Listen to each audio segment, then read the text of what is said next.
The Tommy gun, also known as the Chicago Typewriter, earned its reputation on both sides of the law. With a brutal fire rate of 800 rounds per minute, this weapon was powerful enough for American soldiers to wipe out entire enemy squads, yet compact and slick enough to become the favorite firearm of 1920s gangsters.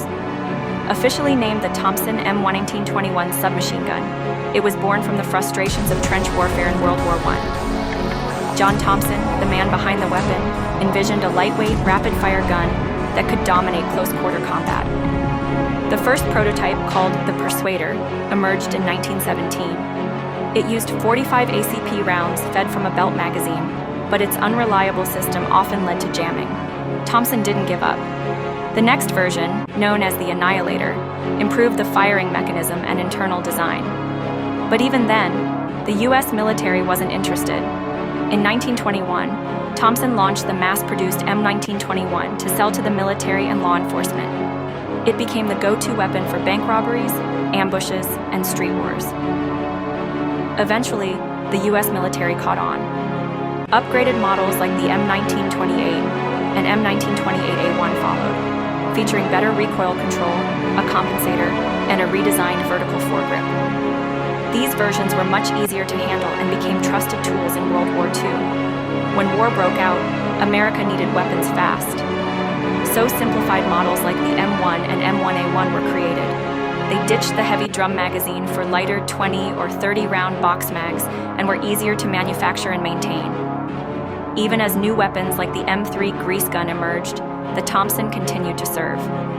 It saw action in World War II, Korea, and even Vietnam, all while firing the same powerful 45 ACP cartridge used in the Colt 1911 pistol. Want more firepower?